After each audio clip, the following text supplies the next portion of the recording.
Hey, what's going on, everybody? Welcome to the Corcoran Entertainment Show. I'm your host, Franky Corcoran. How we all doing today? Summer's coming to an end very, very soon. This is the last episode of August, too, which makes me kind of sad to think about.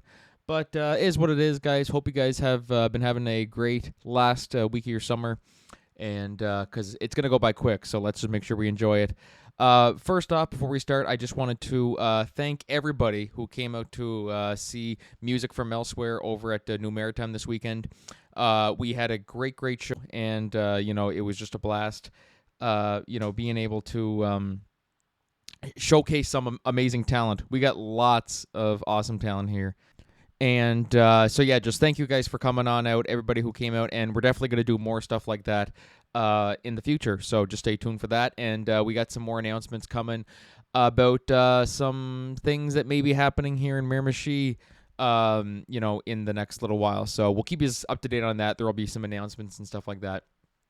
But anyways, enough of those, little shameless plugs. Time to move on to what you guys are all here for, which is the guests. Today's guest, super, super excited. I was a little nervous actually going into this one, to be honest with you. This gentleman here has done it all. He is probably best known, I think, for he is the co-creator of The Red Green Show, and he also played Bill in Adventures with Bill, which was a little segment that they have on The Red Green Show. Rick Green, such an honor to have him on the show today, and it was great conversation, very, very powerful conversation about, ADHD, what went into The Red Green Show, because I used to love watching that growing up. And it's an amazing conversation, guys, and hope you all enjoy it. Later in the show, I want to talk about just recently we learned that Knives Out 3 is now done filming. When are we going to see it? Is it going to be done? We'll discuss that. And then later, I want to give my thoughts on the whole Joaquin Phoenix situation here. He is facing some legal action because he walked off of a movie days before it started filming. So he is facing a little bit of trouble for that, but we'll talk about that and what that could mean for Joker 2, as that's coming up pretty soon. But anyways, guys, without further ado, just sit back, relax, and enjoy today's episode.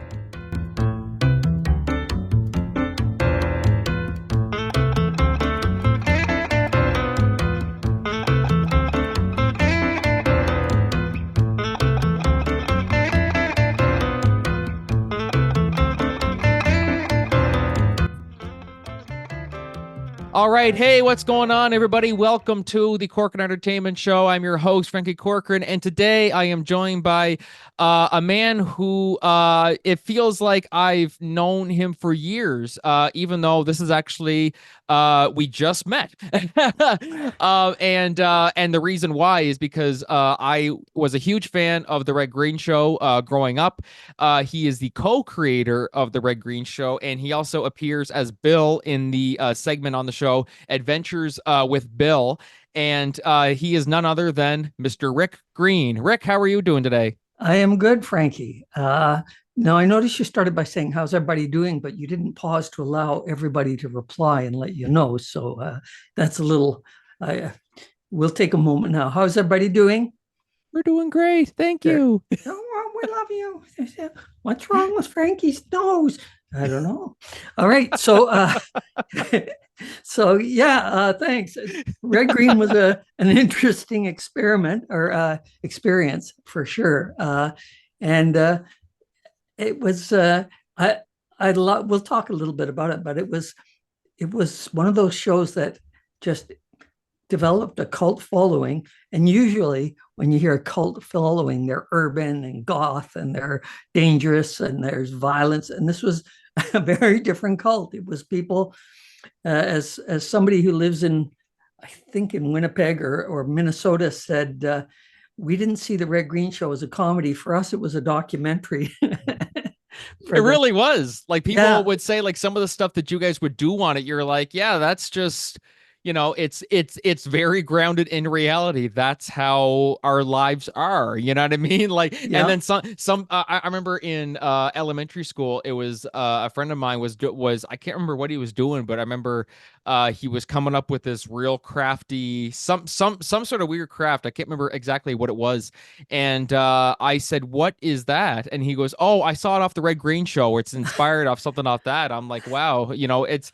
that's a good kind of stuff." I mean, like, it's not like it's something that's it's how to be handy, which is really, really good. And that's something that, the Red Green Show Yeah. certainly taught us how we can be handy, how we Yeah. can, Because we can't be handsome, so we have to be handy. And it was funny because the crew was the post-production crew, the people who did the editing, including my wife, who was the editor on the series. But the crew out on location was pretty well all guys, and we do things. And halfway through some of them, there was one where I wrote where we his uh, workshop thing, his project was the handyman corner was a pontoon boat made of, I guess, a furnace duct, air conditioning duct, like a big metal square rectangular ductwork. And we had all these pieces, and they were actually welded together, soldered together. So we had two versions, one of pieces, and then this finished one.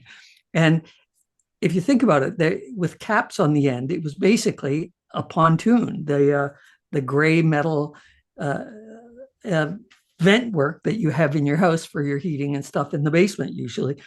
Anyway, we built this, and then we came to the point where we threw it into this pond where we were filming, and it floated beautifully. It only drew about half an inch, and there was more after that. We put a chair in the middle, and Red had a 3 horsepower engine in between his legs, and he motored off. But the moment it hit the water, 8 or 9 guys just all silent, and then you could actually make a pretty good boat out of that. Yeah, that's pretty cool.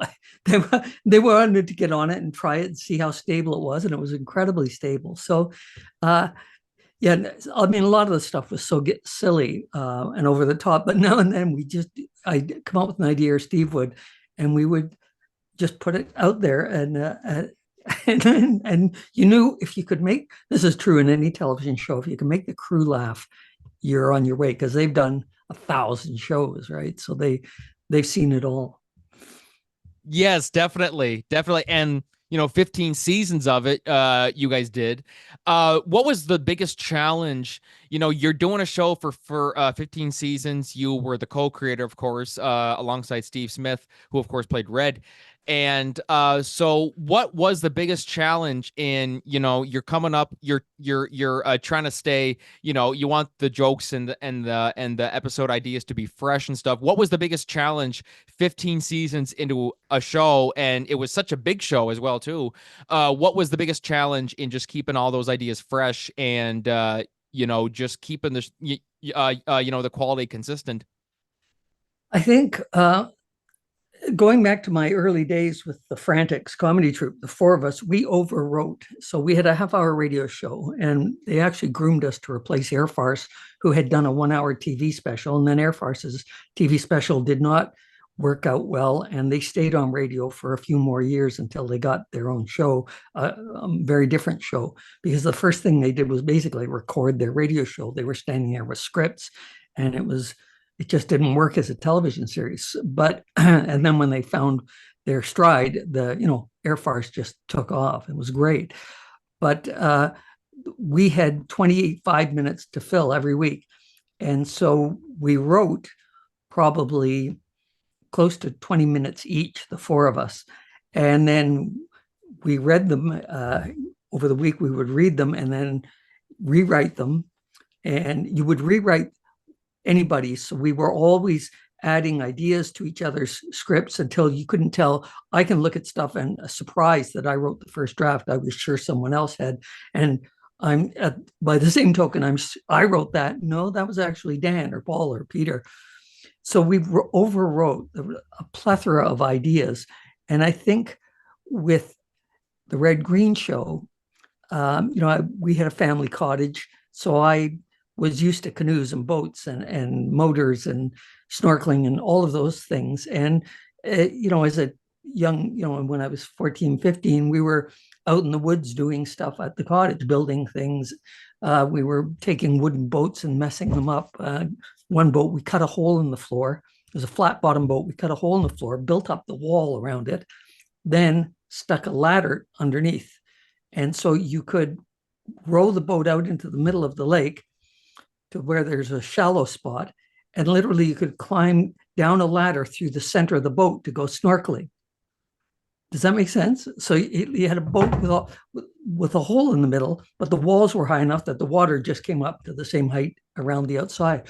And so we had this boat that you could enter the water in, and you did it from inside the boat. And we actually a few times took it out, and then as people would go by canoeing or something, one of us would be down in the water and would stick their head up and go, "The basement's flooded."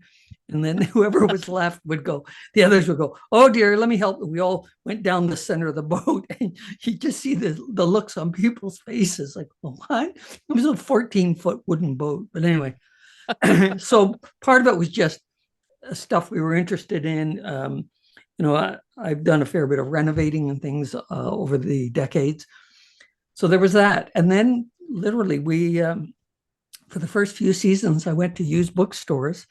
Excuse my throat is a bit raspy today, but I went to used bookstores again and again and was looking for books on camping lore, outdoor skills, and all of those kind of things. And so many ideas came out of those books of, building a campfire and so on, especially in the early seasons. The first 4 or 5 seasons, the crew was there were 2 actors, me and Steve. There was a camera guy. There was no audio because it was going to be all added later, including all the thumps and bangs and crashes. And then there was an assistant to help with lighting and stuff. And then there was Sandy Richardson, who was one of the people who made the show happen. She handled costume props, location, lunch, you name it. She was doing that. So it was 5 of us there. And so we had to do things very simply. By the time we got to season 14, 15, we had stuntmen doing some of the stuff that we could never have done. We had, a budget so we could afford to have some props made and things like that. So yeah, keeping it fresh was just, that was, I guess in a way, somebody said that's what separates us from everybody else, is we can just keep generating ideas again and again and again. And it's kind of, if you do it and you have to do it and there's a deadline, you're amazed at what you come up with. And I always thought creativity was kind of like a certain amount. You had a certain amount of creativity and you didn't want to use it all up. It's the exact opposite is true. Creativity is a muscle. Once you start looking at the world in a weird way, you can look at anything and see potential in it. And so one year, early on, probably 2nd or 3rd season, we went out to lunch, Steve and I, and we were in a restaurant waiting. And I've forgotten what the conversation was leading up to that. But at that point, he grabbed the vertical blind in the restaurant and said, "Look, you and I could make this funny." And I went, that's all I remember. I don't know what he said after that. But I thought it stuck with me. I went, yeah, we probably could. We would find some way to make something funny out of that. And when you go looking for that, you see it everywhere, or you have the potential to see it everywhere. The challenge is that you're so tuned into what people say and making fun of it that you you end up tuning out to what they're actually saying, because you're constantly adding. And well, how did we start the podcast? You said, "How's everybody doing?" And immediately I went to, right, give him a chance, Franky, to answer your and you were question. so quick with that. That was the comedic timing was perfect on that. I loved it. Thanks. Yeah, well, thank you. And that's just practice. It's like a musician can sit down and riff on the piano or the cello or whatever they play. Once you've got a sort of a grounding in it, and my background in writing comedy, I was making goofy films on 8mm film when I was in high school, and then on the college campus at University of Waterloo. I was on the campus radio station. We were making humorous broadcasts, funny films, and from a very early age, I was watching all of the Monty Python, all of the comedy shows. Wasn't into any of the action or the dramas or anything like that. So yeah, it was. It's a good question, and I don't want to analyze it too much, although I probably have. But it's one of those things where it just when you're able to do it, you do it, and uh, that can be a challenge when you're trying to do something other than that, something serious, And so for me, doing paperwork, sitting through long meetings and not interrupting, it's painful because my mind is going, is jumping around saying things I want to say that I know I can't say. And then like in those meetings, you'll get like an idea and you're like, oh my God, I can't calm down until I write this down. Like, are you that type of person where once you come up with an idea, you have to jot it down on paper immediately, or else it's just going to drive you nuts? Or are you able to like contain yourself, for the Uh, rest of whatever you're doing? Now and then that happens. Mostly it's the exact opposite. Is I have a great idea and I'll get to that later. I'll remember it later, and I don't. And then it's like, what did I dream about last night? It's that feeling of I had some idea. It was hilarious. I was gonna call Duncan and see what was it, and I can't remember. So uh, that said, for example, the series I did, History Bites, there was ideas would come all the time for that because we were doing so much reading about history to get because none of us were particularly well, I was interested in history, but I was not an expert, and so we were all learning. We'd find weird stories or familiar stories and try and find a comedic twist on them, which meant learning a lot about them. So yeah, There's a lot to it. There's a lot to it. yeah, And I mean, speaking of history bites, I mean, it was I think about season 9, I believe it was, or season 8, something like that, of the yeah. Red Green Show. You had left for a period to focus on History Bites. What was it like? Because co-creating the series and then having to step away to go focus on that show. What were the challenges of having to step away from something that you poured, like 8 years of your life into? What was it like stepping away from that for a little bit? You did end up coming back to the show, but for that little brief period of time, Well, it wasn't all that was it brief. It was 4 or 5 years I was off doing, probably 4 years anyway. Um, no, maybe five, whatever it was. We did 5 seasons of it History was long. Bites. Yeah, it was a while. And luckily, that season, we had we had a stuntman coming in to do a sequence that I couldn't do. It was too difficult. And so the stuntman, Joel Harris, showed up and Steve said to him, "Well, you're the new Bill." I was like, "What?" Said, "Yeah, you're now Walter, and it's going to be Adventures with Walter or something like that." And so for 4 seasons, he was shocked and flattered, and he hadn't done. I mean, he'd done stunt work in a lot of different movies and TV shows, but this was like he was a huge fan of the show, as a lot of stunt people are, I'm sure. And so, yeah, it was a thrill for him to be doing it. And then when I came back, then I got to work with him, and we did some of the adventure films. It was the three of us, and it's the same thing. He was kind of awkward at the beginning because mostly he had done action adventure films and shooting and all of those other dangerous stunts, and now you got to be a goofy character and do goofy things and walk. Even the way you walk is gonna have to have some humor to it. And but he was so good at it; it was wonderful. And that's good though. Well, like they kind of had it focused on different characters too, because I think it went from adventures with Bill to just adventures with so and so. Like I think they changed it up every episode depending on circumstances and stuff like that. Yeah, and, But and a lot of the other cast members got to be part of them too. So there are adventures where there is, Dalton Humphreys there and Jeff Lemby's character, the sewage septic, and there'd be three or four of the others, and they loved it because it was the thing about the adventures with Bill is that nobody was doing physical comedy at that time. It had died. So there was Seinfeld, there was Bill Cosby, there was Roseanne, and all these shows that came along, and Jeff Foxworthy. They were all stand-up comedians, and stand-up comedians stand up and talk into a microphone. They're not necessarily gifted at body language. Now, there's a few now who are very good, like Bill Burr and some others who really do a great job with their bodies. I mean, they're still standing up, and Brian Regan's also fabulous at that.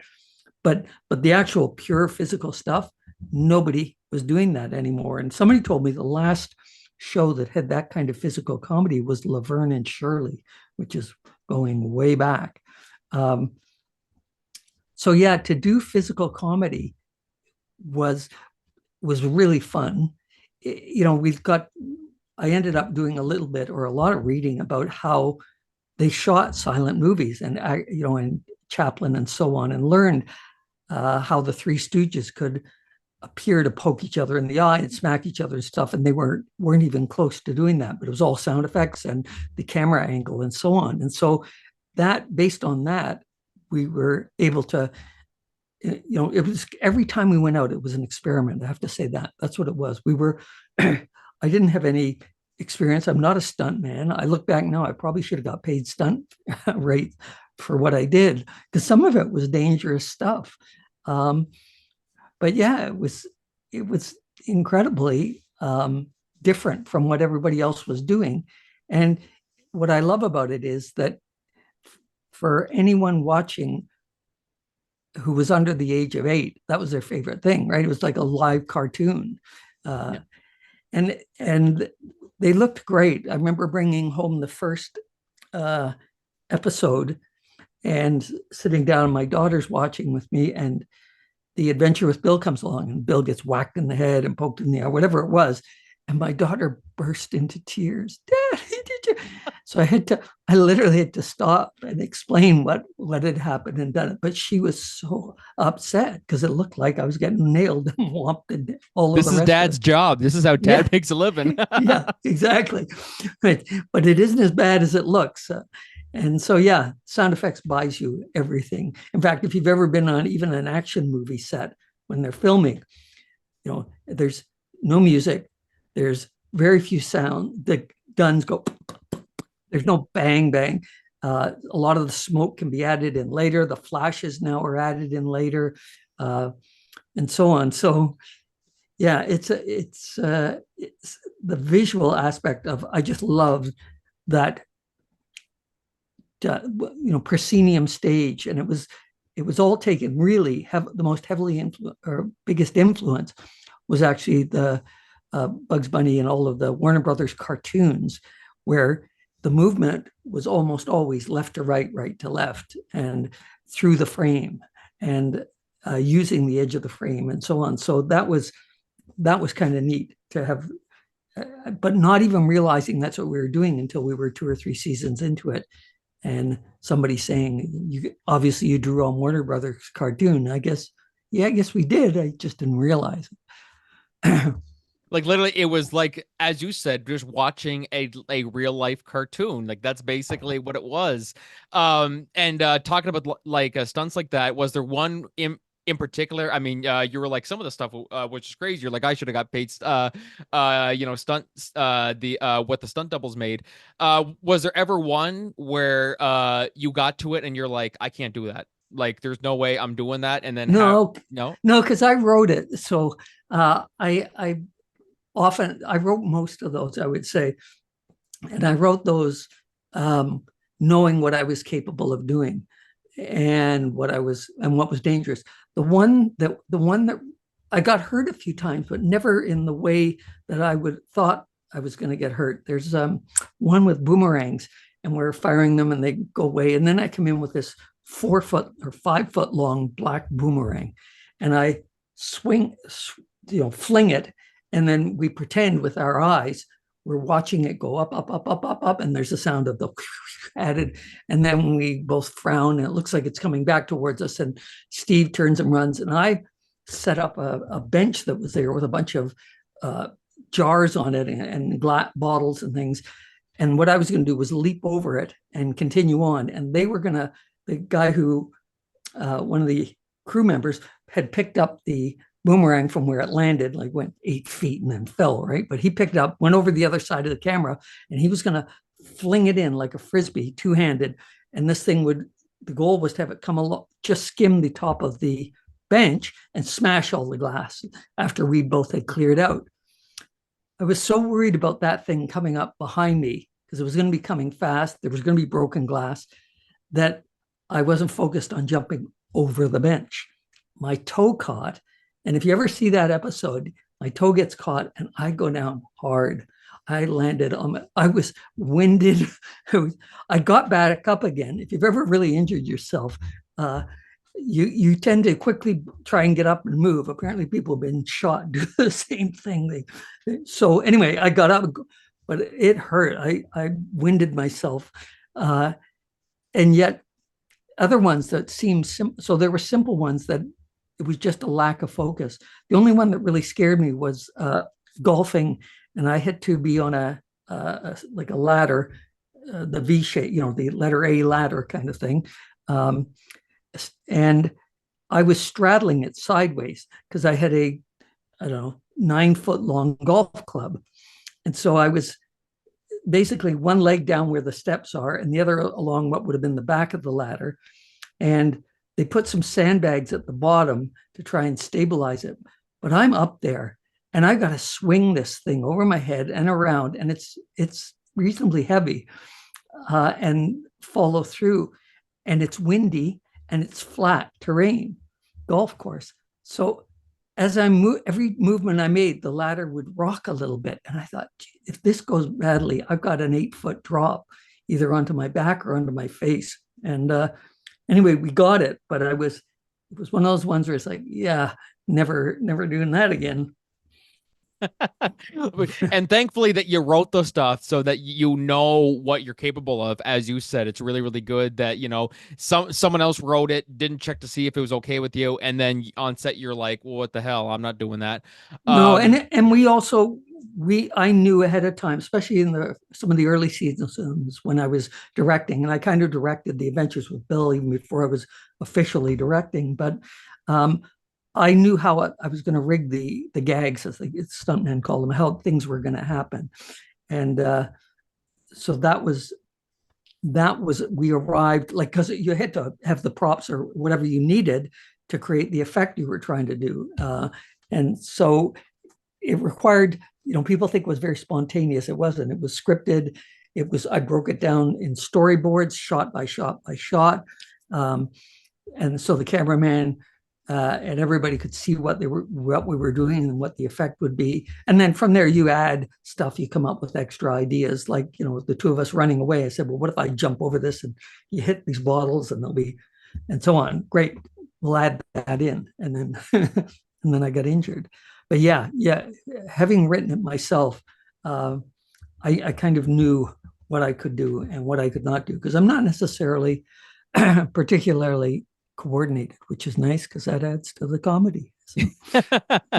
Like, he looked like he was struggling. Well, I kind of was. Yeah. He walks funny, doesn't he? Yeah. Well, he looks like he's really hurt. Yeah. He's, his leg's missing, but it's fine. You know what I mean? He's just it'll grow back. Yeah. It'll grow back. It's just a prosthetic. But at one point, or sorry, at what point exactly did you realize just how big of a hit the Red Green Show was? Because I mean, I think really when you start, you're creating a show, you're almost thinking like, oh yeah, who's gonna watch it? And then 15 seasons later, people like me, like my God, I still remember it used to come on the Comedy Network, and I remember my grandmother, who's passed away now, she always forbade, like she banned the Comedy Network from her house. Anytime we were there, she said, you cannot watch the Comedy Network. But the Red Green Show was the one show on there that was like, okay, that's not inappropriate. You know what I mean? Like but she's like, I don't care. Like, it's dirty. It's this and that. And then I think we got her hooked onto it one day, and she goes, oh yeah, it's actually not too bad. But like just going all the way back to there, like that was, 8 years old, 9 years old. And now here we are. I'm 25 now, all these years later. The show's still so popular, and people are still, so enthusiastic. I mean, like, I even told you before this interview, I'm like, holy crap, I'm talking to Bill. You know what I mean? Yeah. So at what point did you realize that, like, wow, we got a hit show on our hands? Like, when did it really sink in? I would say the first season, we had no idea. So Steve had a series that I worked on, wrote for, called Smith and Smith Comedy Mill, and it won a Gemini Award for it beat out all the other shows, Codco and so on. So it was a hit. Um, and the day after it won, this was so that at the end of season two, no, sorry, at the end of season one, we got notes, and the notes were you need to add a lobby scene. They wanted to make it look like a sitcom where people come in and banter, because basically it was a series of skits. If you want to look at it, it was a series of scenes tied together with Red walking in and saying, well, it looks like the canoes made out of concrete may not work. And then we come back to that at the very end, beginning, middle, end, and there'd be 2 or 3 reference scenes in the lobby. Anyway, we did that, and people hated it. They hated the second season. Um, and it was awful because to write that kind of stuff requires a lot of writers and a lot of thinking, and you're managing 4 or 5 characters.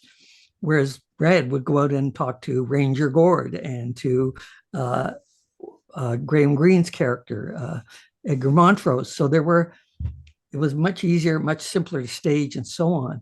And it didn't work. So then the third season, I think or at the end of that season, anyway, at one point it won a Gemini Award. And the next day, the network, or that wasn't even a network, it was one channel, Channel 11 in Hamilton. They new administration or new executives had come in. They wanted to make their mark.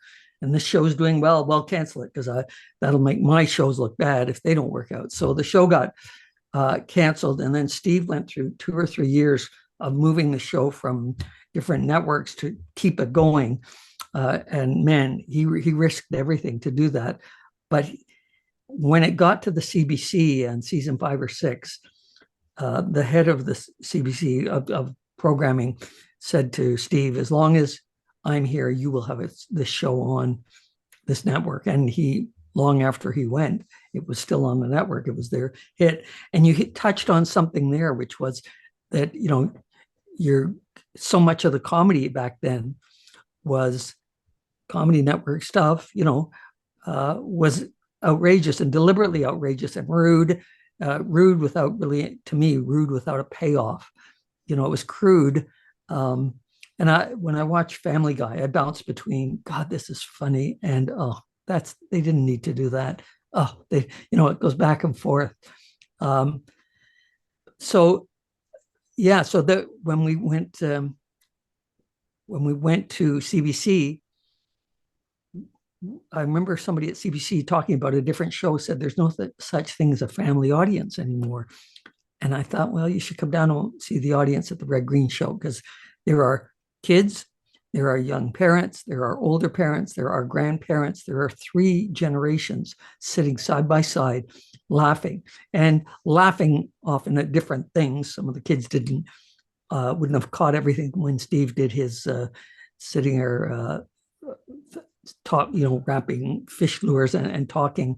Can't even remember what they were called, but his midlife musing kind of thing.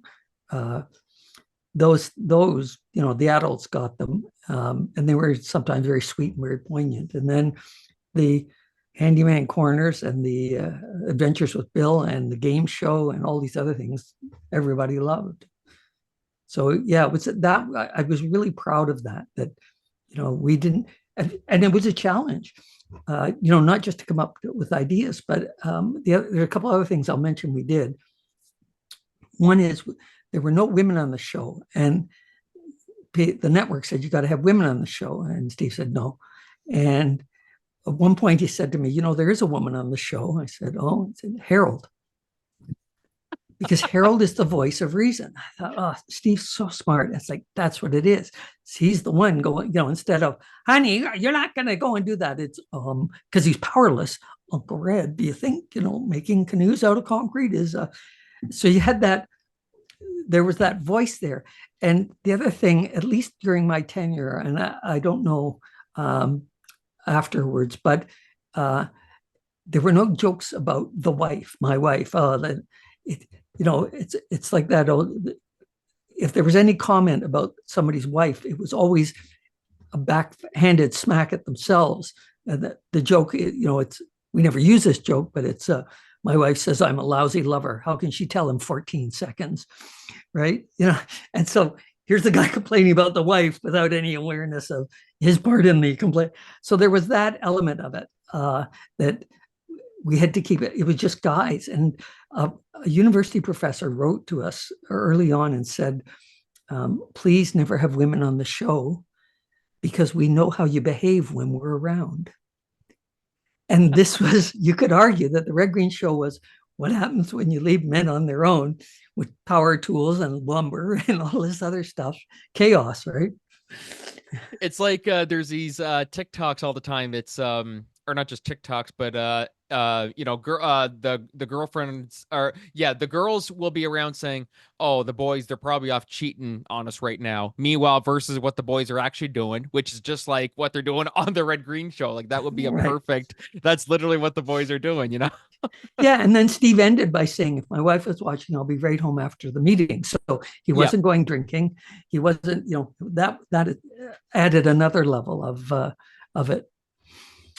Yes, it was just it couldn't have went any other way. Like it was Yeah. just perfect how you guys had done it, and kudos to Steve for keeping the show alive. You know what I mean? Like Yeah. that's a huge thing. Like he risked a lot, and 15 seasons later, and all these years later, it's still very popular. It's gained such a cult following. Yeah. And so one thing that I really wanted to touch on is so first off, guys, if for anybody listening, if you guys could go on YouTube and check out ADD and Loving It, and it's question mark exclamation point on YouTube. Check that out. It's a fantastic documentary It's featuring at Rick. our YouTube channel, which is Rick Has ADHD. And so it's there. And it ran for years on PBS. Millions of people saw it. And it's amazing. It transformed lives. And it features myself, but especially Patrick McKenna, who played Harold, and Uncle his Red. amazing wife. Right, his wife is she's funnier than he is in the film. So It's truly fantastic. So guys, definitely be thank sure you. to check it out. So you were diagnosed with ADHD. How did that change everything for you? Like how did I mean, like when you first found out about it, how did you cope with it? What was it Well, like? um, so I was a straight C student, despite working my brains out in school. And then my son was doing really well, got into a gifted program in grade 7 and was suddenly struggling. And there's a long explanation of why, but for the first time, he had to bring homework home because he used to get it all done in class so that he could go to the back of the classroom and play on the computers they had, which were ancient. They were probably donated by uh, Speedy Muffler when they upgraded their billing system. But anyway, it was a computer, and he was on the computer, and he loved it. But he had to pay. He struggled when he got to grade 7 into junior high school in this program. And so they were disappointed at his test results and that he was forgetting things and then would have to make up excuses and he'd be caught out and he'd fib and so on. And then they finally did some testing and they said he's very bright and he has ADHD. And I was like any parent going, well, that's not even a real thing. I know all about ADHD, even though I knew nothing about ADHD. And I started looking, and as I looked into it, I went, holy smokes, this is me. And this is my dad. And this is my grandfather. And guess what? ADHD is about as heritable as height. So the more I did, the more things changed. One thing, for example, I had all these ideas for movie screenplays. Yeah, never going to happen. That's 3 or 4 months working on one idea, and I could sit down and when I was in the zone, I could write 5 or 6 scenes for the Red Green Show in one day or more. So that was just never going to happen, to have the focus and patience to work on it and solve the problem. And what does this character do? And is that in character? And how do we backstory? Blah, blah, blah, all of that. So there were a lot of things I let go of. And I've done 700 episodes of radio and television, and they're all skit comedy. pretty well. Yeah, I think there's one or two things that were sort of radio projects that were kind of sitcom-y, but yeah, that's what I do. And once I got that, it's like, okay, glad I understand it now. And there was so much pushback from people that you don't have that, or that's little boys. And it's like, yeah, that's what they used to think, and now they know. At this point today, in 2024, they've identified over 100 genes that can be involved, suspect genes. It's incredibly complicated. Everybody is different, and some people have hyperactivity, some people don't. And there was so much pushback and skepticism. I was frustrating. And so nobody would have ever said, oh, diabetes isn't real. It's like, yeah, it's real. But I understand there was some campaigns run by some people to try and discredit psychiatry, and that they seized on ADHD because they were giving kids medication. They're giving them a stimulant, and then the kids went home and had 6 cans of Coke, which was an even worse stimulant, and it rots your teeth. Anyway, so there were. So what happened is I decided we're going to make a documentary, and Patrick was willing to be diagnosed. He knew he had it. It was in his family, and it was so highly heritable. So, and it was obvious. I mean, his background was improv comedy, where you get up on stage in front of 300 people with no idea not no idea, but okay, we need an occupation, and people would yell out whatever. So he knew, his wife knew, and so we made this documentary, and the Red Green, I kind of hoped it would take off because it was just so much fun and so innocent and joyful. But I had no idea what this was going to do. It turned into an avalanche. The network, Global Television, actually gave us the rights to air it in the United States and didn't ask for any money because so many people in television have this. They knew ADHD was real. They were dealing with it with their own kids or their partners or whatever. And so we got it on PBS, and that was it. It went nuts. The same guy, Alan Foster, who just passed away, unfortunately, but he got Red Green on the show, on PBS rather, and then this went on, and the response was unbelievable. I was touring around to the various stations on air, and the phones went nuts. People were in tears. This explains everything. The emails, I could show you hundreds, perhaps thousands of emails from people saying, you just saved my life. You saved my child's life. I'm starting to dream I could actually have a life. It was incredible. And it was funny. I mean, it was funny. It was light. It was silly, but it was, laced with 8 really great experts who grounded it. These were authors and scientists and researchers and clinicians. So yeah, it was, who knew? And that's when, so I did about 700 episodes of radio television. I did that documentary, and guess what I've been doing ever since that, around ADHD. And it's fantastic stuff. And I mean, like, it's really something where there's certain people that you look at and you're like, there's no way they're dealing with this. There's no way they're dealing with that. Did you have some people in your life who had said, like, you ADHD? No, you're fine. Oh, absolutely. Yeah. Absolutely. I had a teacher say that to me, a woman who teaches, and said, you don't have ADHD. Somebody I know, a friend, said to somebody else, and I heard this secondhand, was, if Rick Green has ADHD, I have ass cancer. And as it turned out, that person did not have ass cancer, but they themselves were ADHD. And that's one of the biggest challenges with it. First of all, there are a lot of journalists and reporters and media people who have it. And so they look at the list of symptoms and they go, oh, this is normal. No, it's normal for you. It's not normal for everybody to be, losing I lose my phones. Yeah. 7 times a day. Well, no, and your keys 3 or 4 times a day. So it's the thing about ADHD, if you look at, and you'll see in the videos, that if you look at the symptoms, they're not like your skin turns green or you suddenly imagine you're Martian. It's often fails to do, often can't complete, often doesn't listen, often. And so even that is vague, define often. And when you have it, you're so used to it, you just assume, yeah, I'm a bit of a goof up. But no, when you start dealing with it, And there's so many different tools out there now, and mindful meditation that have been proven to really make a difference and rewire the brain. Literally, they can see changes in the brain. All of these things make such a difference for people and kids, especially now. Kids are getting, well, when we started out, about 1 in 4 people believed it was real. I think I would say, the people I talked to. And now I think a majority of people get it. Yeah, this is a real thing. It's not just laziness. It's not weak parents. It's not just parents who'd rather put their kids on drugs, because there is no parent who wants their kids on drugs.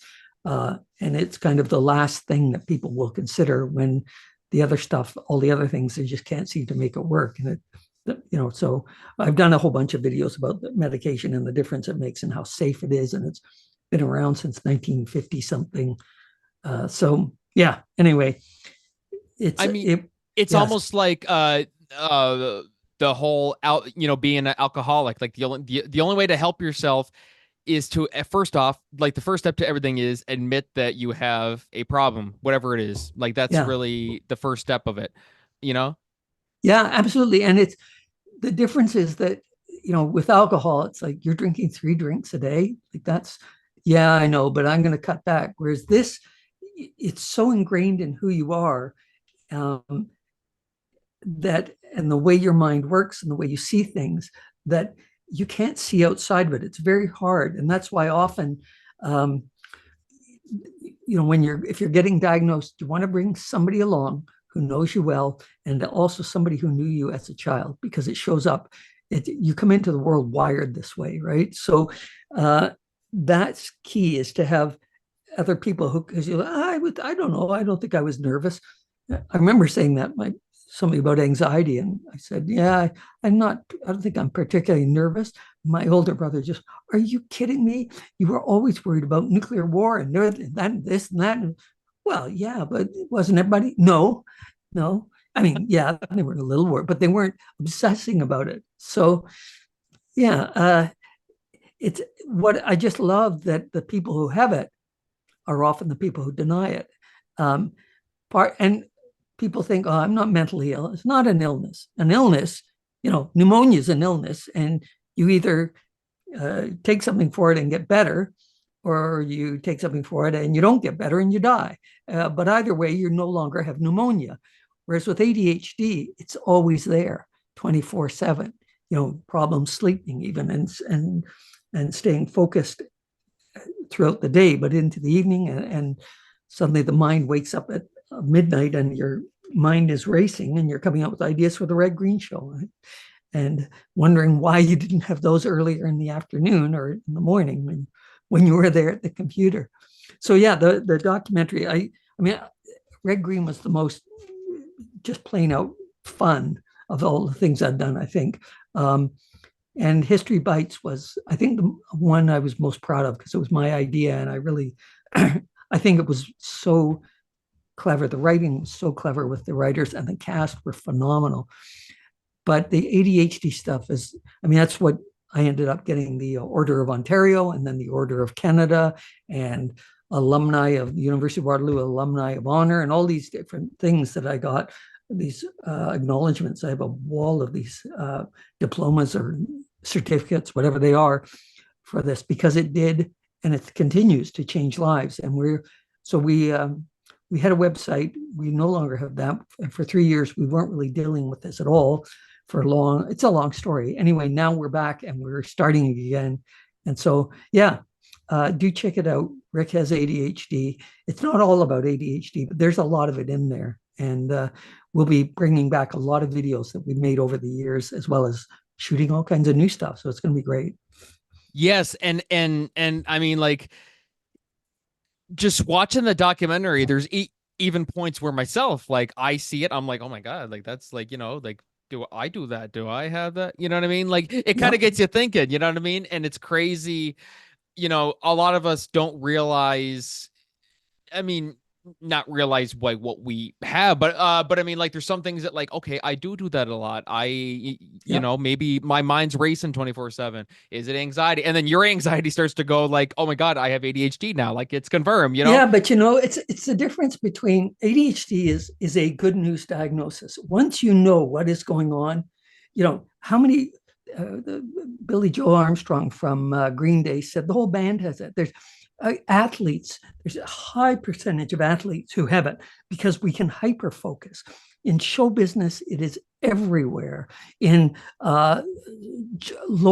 prosecuting attorneys, journalists, the military is awash in people with ADHD. Cops, you call 911, you're going to get a bunch of people with ADHD showing up because whereas when we're bored, we're restless. But and most people, when there's nothing much happening, they're calm. Their adrenaline level is, in the middle, and we're down low. We're missing dopamine and some of the other neurotransmitters. We have lower levels. Suddenly there's gunshots. Everybody else's adrenaline goes through the ceiling. Ours goes from low to, it jumps to normal. So we are calm in a crisis, as one doctor said, and in crisis when it's calm. We're restless, which is why cops and military, they get into trouble because they're goofing around because there's nothing much happening. As soon as something's happening, man, they're on it. They're awake. They're alert. They're in the zone, and they love it. They crave, because they're getting from that what other people would get from I don't know, a round of golf or a nice conversation. They're getting the juice. So yeah, when you know what's going on and you have a sense of it, you can start applying some of the tools and techniques that we talk about, and you can get control of it. And so, people are afraid to get diagnosed. And that was the other driving thing, was people said, I don't want to know. And I can tell you, I've talked to thousands of people in our patrons, and nobody wants to have ADHD. And everybody who does wishes they had been diagnosed earlier.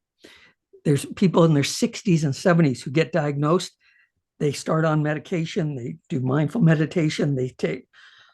They do a number of different things, and suddenly the house is clean, and their kids aren't embarrassed to bring the grandkids over, and they're finishing that book they started, and they're gardening again, and they've joined a book club, and all these things they could not focus on. And their life transforms in a matter. That's the amazing thing about the medication. It can happen very quickly. It's like, the best cup of coffee in the world if it works, and it doesn't work for everybody. But if it does, when you get that and you start to see you're capable of stuff, imagine being 7 years old and realizing, oh, that's why I couldn't finish university. That's why I kept getting fired. That's why I've had my 3 marriages. That's why I'm bankrupt again and again and again, and why I have nothing and have nothing saved, and so on. And then comes the risk of depression, which is depressing to think about. But it's so I don't know. I'm a huge fan of people finding out early, even if it's just, yeah, these are the 4. There's 18 symptoms. These 4 are really a problem for me. Great. Here's some techniques that people with ADHD use to deal with those, for procrastination, for focus, for paying attention, for memory, or whatever it is that's the struggle. Yes, definitely. Definitely. It's almost like catching a certain disease. Like, you just catch it early, you can treat it. You know what I mean? Like, Yep. it's, Yep. uh uh and there's nothing wrong with, and you have it, you have it. You know what I mean? Like, it's, Yeah. Well, some I people think, are ashamed to have it. It's like, there's nothing to be yeah. ashamed of. Yeah, not anymore. Most people now are either, the phrase I use is that I used to suffer from ADHD and now I just have it. And there are people, a lot of people with ADHD who have figured out ways to use it, and it is their superpower. It really is. They get into sales, they get into military, they become a skit comedy writer, an actor, right? And they find out that this is a real asset for what they want to do, what interests them. And I've talked to paramedics, and they love it. They love what they do. ER doctors and nurses, they they're exhausted at the end of the day, but when they're on call and they're there, they are alive and alert. And they're not like a family doctor who's going, Well, now, Frankie, how have you been over the last year and how's that going? And how's this? Well, they're like, what do we got? Gunshot wound. The patient's name is, screw the patient's name. Let me fix it. Like they're not involved in the long, slow process of healing. It's emergency. Got it, got it, got it. Adrenaline. Like, just So, save this person, ask questions later, you know? yeah, exactly. Yeah. And do a great job because when other people are losing their heads, they're able to stay calm. Yes, and that's the main thing. Calm, like, what's there's so many different things of like, what do you do when there's an emergency? Stop. Like, there's all these different like shortcut terms that they always use for it. Yeah. But Yeah. staying calm is the main one, which can Yeah. be hard. But Yeah, because the moment your emotions are up, riled up, you can't think logically, which explains the politics in the U.S. right now. Everybody's got so riled up, nobody's thinking straight anymore. It's craziness, oh, unfortunately. unreal, unreal. But Yeah, I mean, aside from all the craziness in the world, all the stuff that you've done, Rick, has been the light in the world. You know well, what I thank mean? you. Like Oh, all the that's crazy lovely. stuff that goes on, watching shows like the Red Green Show. It's a great escape from reality, even as a kid. I mean, like, back Yeah. then, I mean, like, we look back on when we're kids and we're thinking, what were we so stressed about? But Exactly. I mean, back then when you were stressed or you're overwhelmed, you wanted that, just your favorite TV show to just be that escape. And Red Yeah. Green Show was always one of those. So first off, Thank, thank you for thank you. providing 15 seasons of it. I really appreciate it. And just thank you for coming on to the show today. This was a truly fantastic conversation. Do you have any last words you'd like to say to the listeners? Anybody who may have been affected by ADHD or anything Uh, like that?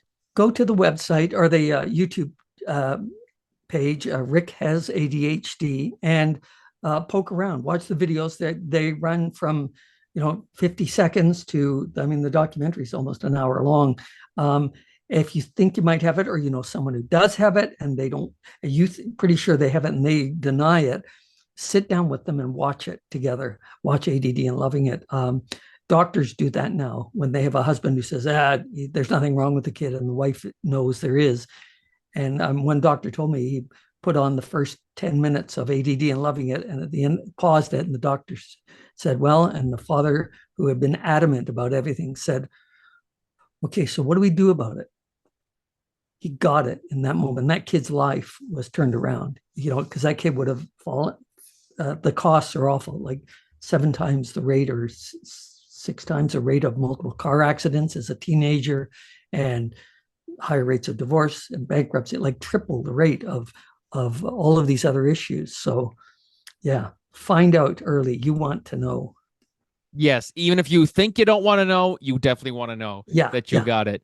That's the yeah. main It's thing. it's like, there's a giant weight on your back.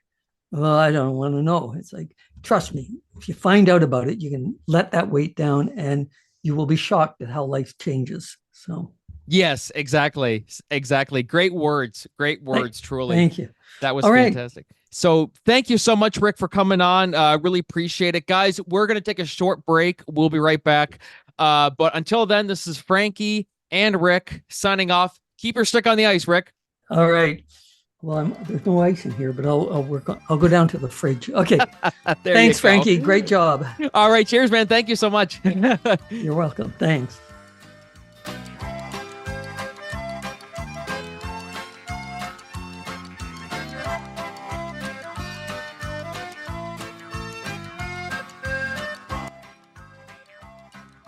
Hey, everybody. Welcome back to the Cork and Entertainment Show. That was me and Rick Green. Guys, definitely, please go on YouTube and type in Rick Has ADHD and watch his documentary ADD and Loving It. It is a fantastic documentary that I think everybody should see. It's really, really great and highly acclaimed and deservedly so. So thank you so much, Rick, for coming on, and being such a fan of your work over the years, too. It was just, like, this was just a dream come true. My friggin' 10-year-old self would be like shitting his pants right now. Uh, but yes, thank you, Rick, for coming on. And guys, be sure, as I said, to check out ADD and Loving It on YouTube. And be sure to subscribe as well to Rick Has ADHD. Moving on to our solo segments today. I wanted to give my thoughts. So, of course, we have Knives Out 3. Now, I got to say, though, I love this franchise so much. And I think I've gone on record many times in saying it. That just, I think this is one of the best franchises that they've done in the last 10 years. I really, really do. The first Knives Out was such a nice surprise. Because you're kind of wondering, okay, Ryan Johnson's doing an Agatha Christie type of murder mystery. Oh yeah, this is going to go well. And it was one of the best movies of the last 10 years. It really was. Glass Onion came out, the sequel. It was just as good, not as good as the first one. I had some problems, but overall, it was a terrific movie. And yeah, both movies. I love this franchise. I really, really do. And I'm such a sucker for murder mysteries and that Agatha Christie type of genre. And so we had heard that the title of it was called "Wake Up, Dead Man," and that they started filming back in June.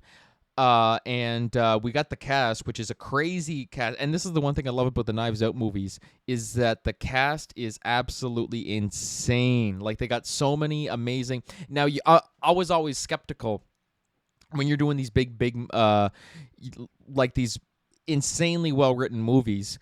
And you put all these big names on it, you're thinking, oh, God, yeah, this is just going to be typecast this, typecast that. No, they are casted to a T. Like Chris Evans in Knives Out 1, there was no better person who could have played that role.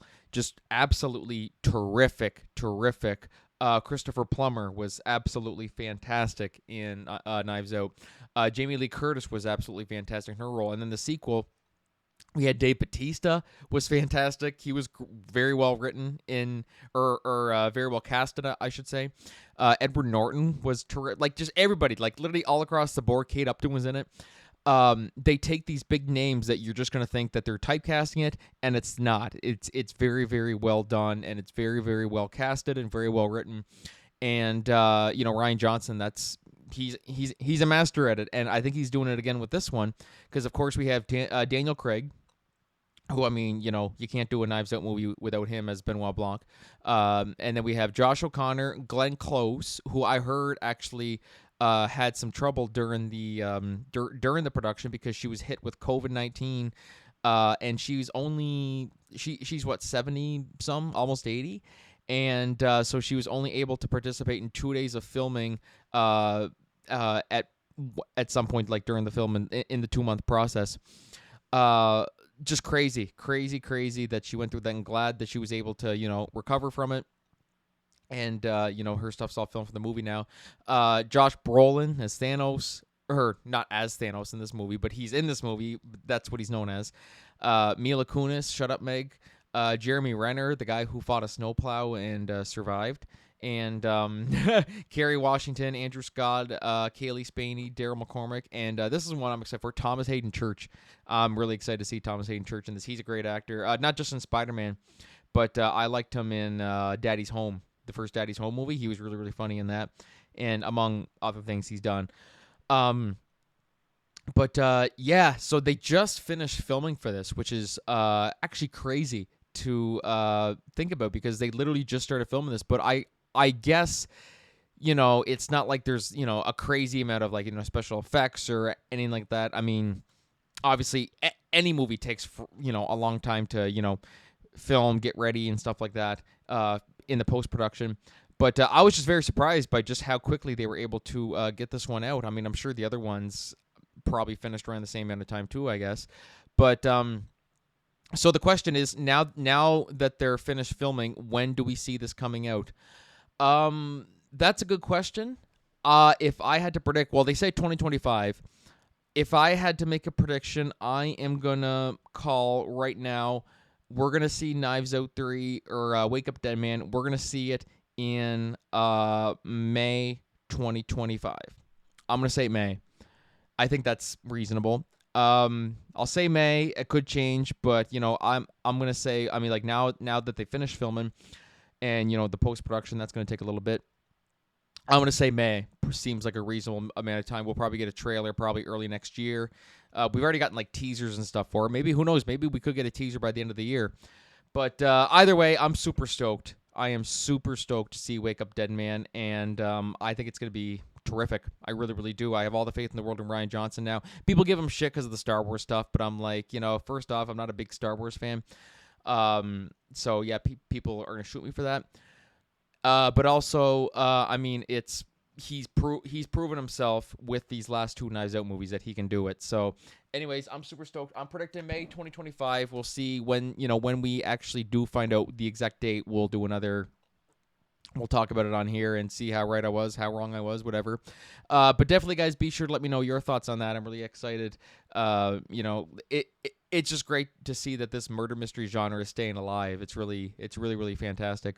And so moving into our last solo discussion topic today, I wanted to talk about Joaquin Phoenix has had a little bit of trouble recently. So for those of you guys who are unaware, I mean, first off, I just want to say I'm going into this as a huge fan of Joaquin Phoenix. Like, talking about this, I mean, I think he's a fantastic actor. Joker 1 was terrific, and he deserved the Oscar for that the year he won in 2019 or 2020, whichever year it was. And Joker 2 is going to be excellent as well. We're actually getting pretty close to it as well, which is crazy. But I'm super stoked to see that. So I'm just going into this, as a fan of Joaquin Phoenix's. I don't want people to think like, I never want to, put all your bias aside. You don't want to sound biased just because you like an actor. I'm going into this topic as somebody who is like an outsider, like pretending that I don't even know who Joaquin Phoenix is.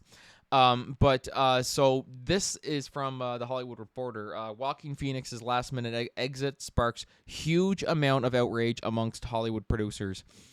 So when Joaquin Phoenix abruptly exited Todd Haynes' gay romance movie last week, just 5 days before production, the actor set off a tidal wave that has now rippled far past the confines of its I don't know how you pronounce that. Guadalajara, Mexico set. Sorry if I butchered that. There's been a huge amount of outrage, says one of the studio exec of the reaction from the Hollywood producers to Phoenix's last-minute departure, which left cast and crew in a lurch and now opens the actor up to the possibility of legal action, according to sources.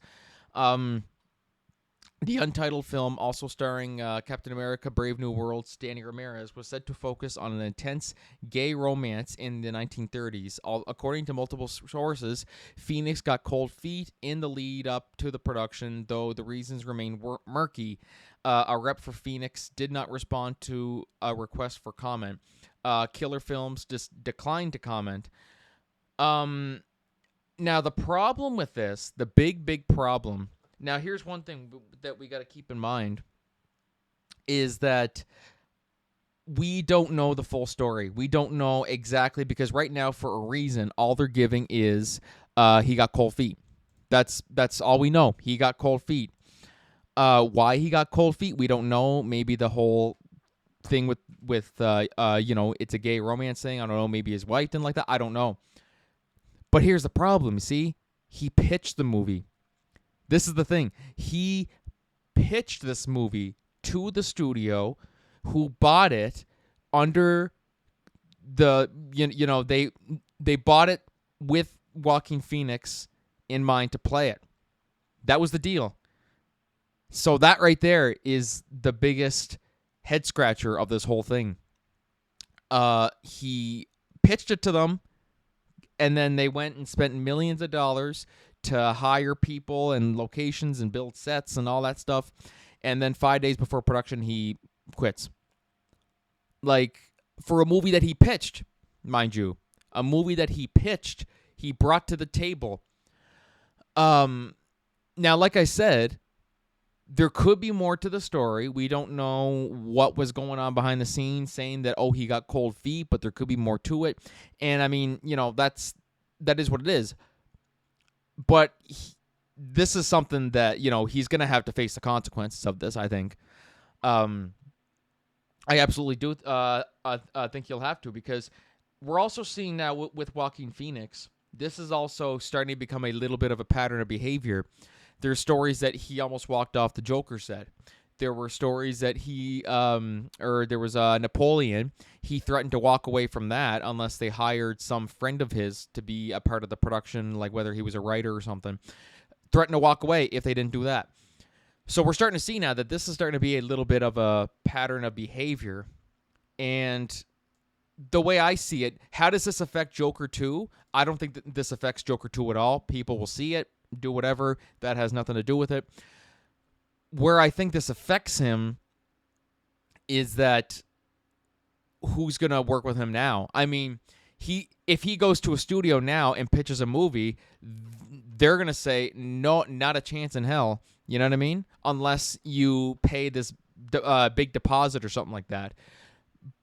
Because, like, it's just crazy to think that he would walk away from it 5 days before.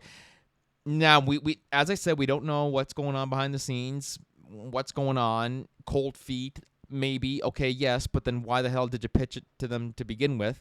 You made a commitment, you follow through with it. That's a breach of contract.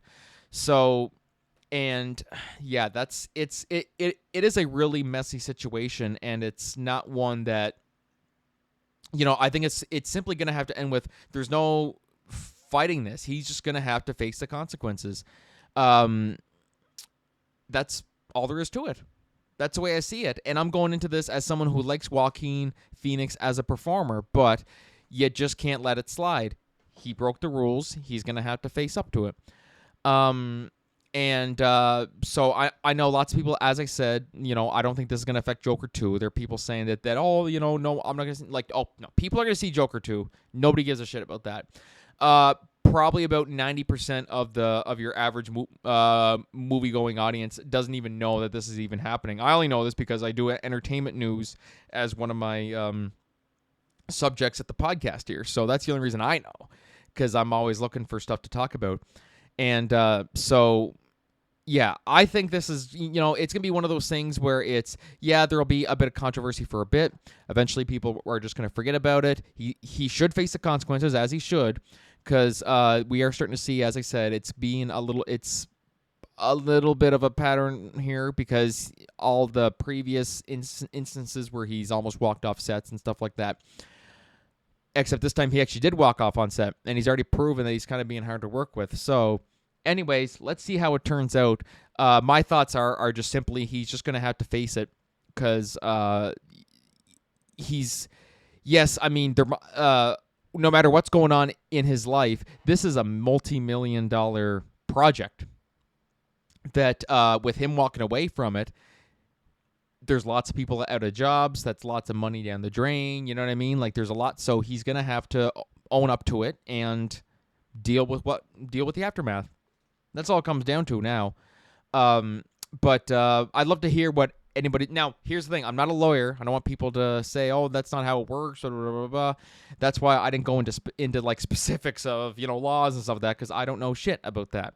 So, but I'd love to hear people's insights on that. I should get a lawyer on the podcast sometime and maybe talk about it. But anyways, be sure to let me know your thoughts on that on social media and stuff like that. And so yeah, with that, guys, we're gonna call it there for the show today. I want to thank my guest Rick Green for taking the time to come out. Be sure, as I said, guys, this is another plug. This is like my 5th plug for this today. ADD and Loving It. Look it up on YouTube and subscribe to him at Rick Has ADHD on YouTube as well. So thank you guys so much for listening to the podcast today. Hope you enjoy the rest of the summer. The year's coming by quick. We'll be announcing some stuff with Humbug in the weeks ahead. So anybody who is wondering about that here in Miramichi, can't wait for it. And we got a couple other things that we're doing that we're going to be announcing in the very, very near future. So anyways, guys, thank you so much for listening to the show today. We'll see you next week. Until then, this is Frankie signing off. Have a great week, everybody.